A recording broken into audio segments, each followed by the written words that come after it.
Welcome to the Advanced Freelancing Podcast. Every week, you'll hear strategies for building your online service-based business your way. And now, here's your host, veteran freelancer, author, and TEDx speaker, Laura Briggs. Hi, everybody. Thanks so much for tuning in to another episode of the Advanced Freelancing Podcast. Today, I have a special guest, and I'm so excited to chat with her because she really is my go-to social media person. I've worked with her on a couple of different projects. She's done some social media work for me as well. And so I'm excited during this episode to get her insight into both how she built her business and then what we as freelancers need to know about using social media as a marketing tool. So welcome to the show. Why don't you go ahead and introduce yourself? Hi, Laura. I'm so glad to be here. And thank you for the opportunity to be on your show. I'm Vanessa or Vannie. You can call me Vannie Roxas. I'm a social media manager and I mainly do social media content creation for most of my clients. And I also help them repurpose their existing content to create social media posts.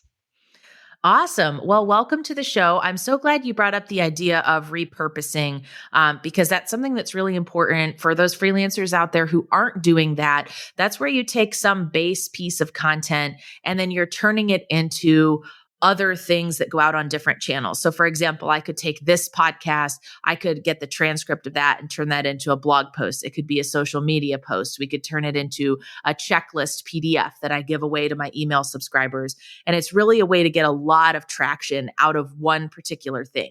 But let's jump back to your freelancing journey. How did you get into freelancing? Okay. I'll try to make it a short story, but actually,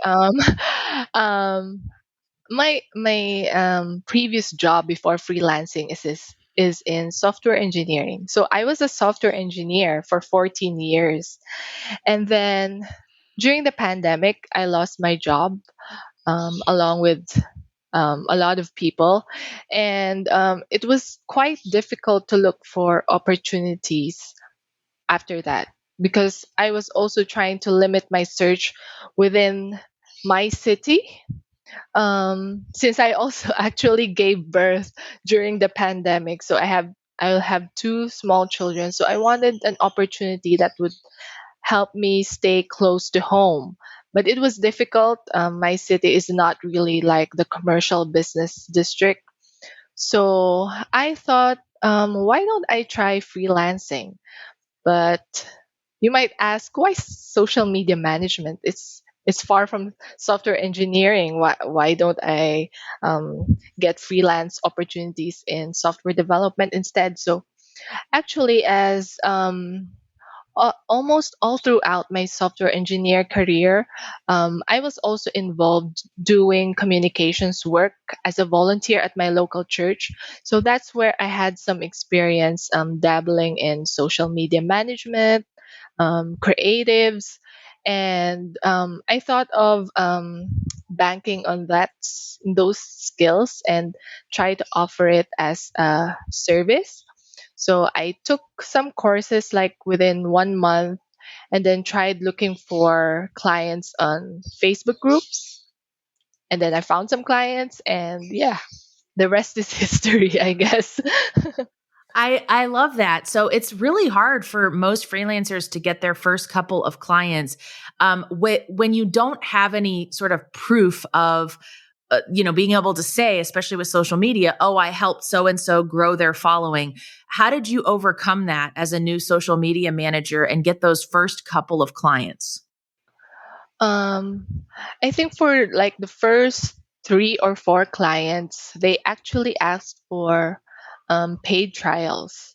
So I was able to showcase what I was capable to do based on the requirements that they provided, and it looks like they were satisfied and they were confident enough to take me on for more work. hmm I'm so happy that you brought this up because it is such a hurdle to get those first couple of clients when you don't have sort of a proven track record. But a paid trial offering an opportunity to work with you at a smaller level still gets you paid. It gets you that experience, and the client sees the talent or the skill that you have. And so they're focused more on that than, hey, can you tell me about what you did for previous people? Or how many followers do you think you can get me per month? So this works for a lot of freelancers. If you're new, come up with some examples and then consider doing a paid trial to also see if you like doing the task as well. Because like you said, you picked social media management, but you hadn't done it yet. So you didn't know if you liked it. You ended up really liking it, which is great. So what does your schedule kind of look like today? How do you keep track of all the different clients that you have? Okay, so right now, I usually work during afternoons and sometimes a few hours at night when the kids are already sleeping. Um, Basically, I track all my work on ClickUp now. So I have, as I mentioned, I have several clients already. So I have to really keep track of the deadlines and the outputs and the deliverables for each one of them, and having that sort of um, project management system, even just for myself, really helps me, especially for recurring tasks, to keep me on um, what's coming up next, and what are the things that I need to do regularly for my clients. I'm so happy you're talking about this because as soon as you get a task with any type of freelance project that you're doing, it's really important to have a place where you can track it. It really doesn't matter if it's a notebook, if it's Trello, if it's ClickUp, if it's a Google Doc, but if you forget in that moment, you could potentially miss a deadline for a client. And especially with social media, where things probably have to get approved by the client, you always need to be on track. So that's really important to bring up. So as your business has grown, have you niched down? Do you only work with certain kinds of clients, or is it a very broad group of people? I think right now I've niched down a bit. It's partly intentional on my part, and partly just because these are the kind of people that I guess are attracted to my own kind of marketing or the type of work that I do. So, in terms of the type of work, most of what I do is just the content creation part of social media management. So, I produce a specific number of posts for my clients per month that they can post on their social media based on their marketing strategy, based on also the guideline that they provide me of what they want to see in terms of their social media posts. And in terms of the type of people that I work with, I think it's still quite broad right now, but I'm leaning towards the people who are hanging out on LinkedIn. So more on the formal organizations or personal Mhm. brands. Yeah, that's a good point. And I think that it's something for other social media managers and aspiring social media managers to think about. You can niche by platform, you can niche by type of company, you can niche by size of project. But a lot of the people who have money to spend on social media management, you kind of got probably a couple of different camps, right? You've got people who are very like visual artists or coaches who spend a lot of time on Instagram. But then there's some of your more professional service providers or nonprofits that are spending time on LinkedIn. And so that's one way to niche down, is to say, we're going to lead with one.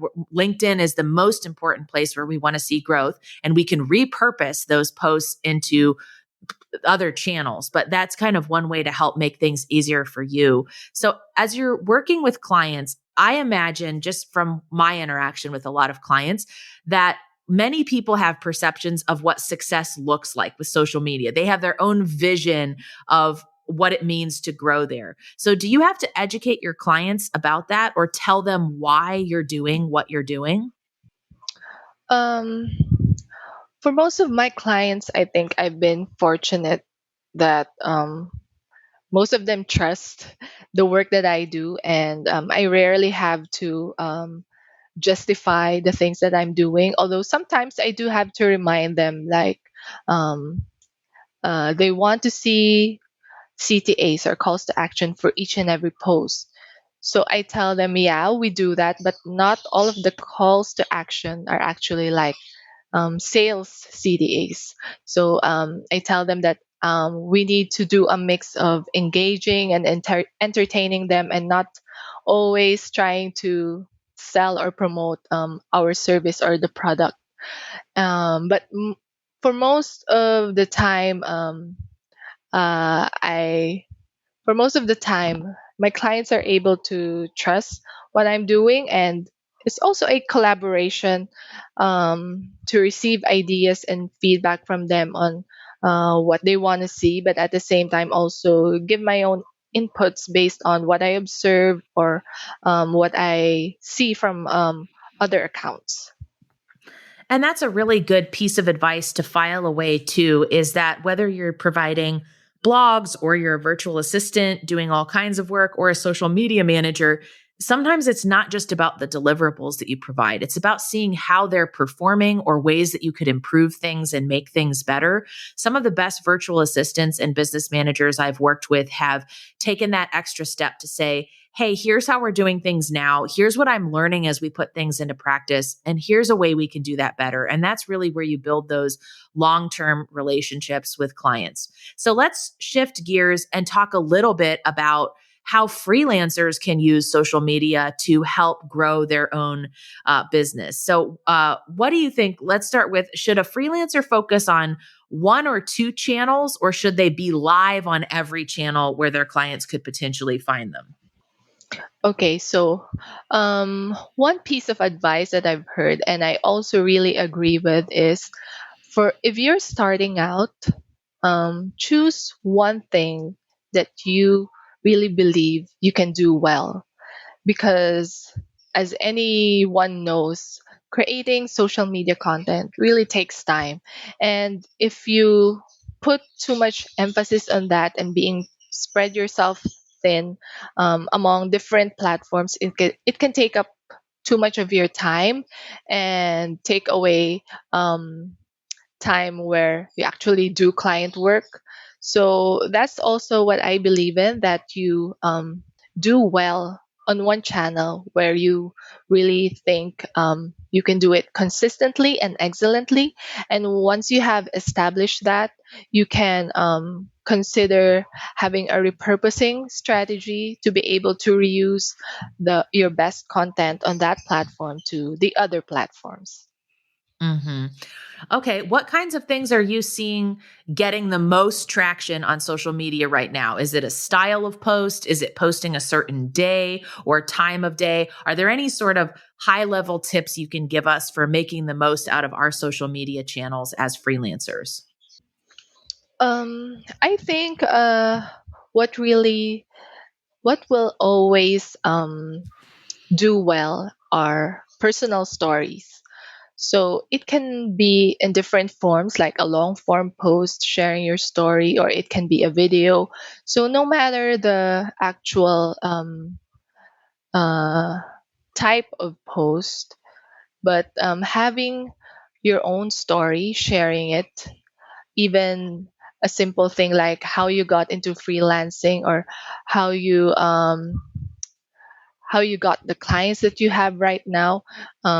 It's a great way to get engagement and to get people to know you, especially for freelancers. I think that's very important, because our clients really take a risk in trusting us to be able to do the work. So being able to show who we are, our stories, somehow gives them the confidence that these are real people behind the profiles, and there's someone that I can trust to do the job well.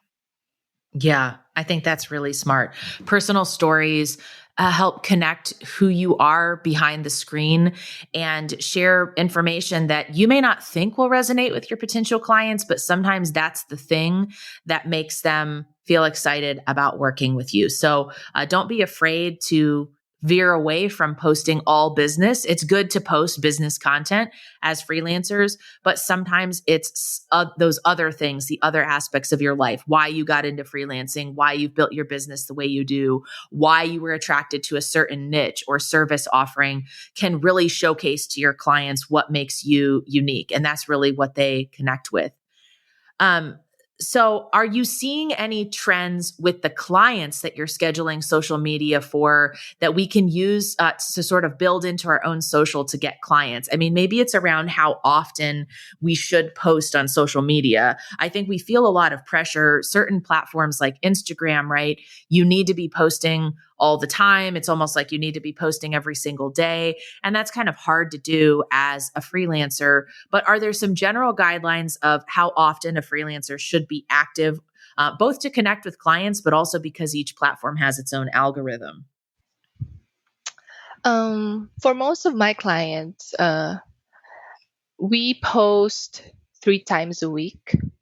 And as I said earlier, it has to be something that you can sustain. So posting several times a day, I think that's really too much, um, especially if you're just starting out. So I think a good rhythm will be 3 times a week, or even if you're maybe if you're already fully booked, you still need to keep present, like even posting once a week just to share like what's going on, or like the latest things that you're learning or doing for your clients. It's important to stay present so that when potential clients would check out your profile or your social media accounts, they would know that you're active and that you're you're actually doing client work. And again, it would help them build the trust in you. Mm-hmm. I love that. And I'm glad you're talking about the importance of continuing to market your business. Even when you're fully booked, social media is a great place to put in some marketing time every week and still be out there and showing that you offer these services and are available to hire, even if that's not right this minute, or you might have to put a client on a wait list. Well, thank you, Vannie, so much for coming on the show. I know I've worked with you for a couple of years now. All of the clients that I have connected you with have been so happy with the work that you do. So where can my listeners Thank go you. to, where can listeners go to learn a little bit more about the work you do? Okay, so as I mentioned, right now I'm most present on LinkedIn, and I hope that you'll all have the opportunity to connect with me. My URL is linkedin.com/in/Vanessa-G-Rojas. Okay, awesome. We will put that link in the show notes. Thank you so much for coming on the show and sharing all your expertise today. Thank you so much, Laura. My pleasure.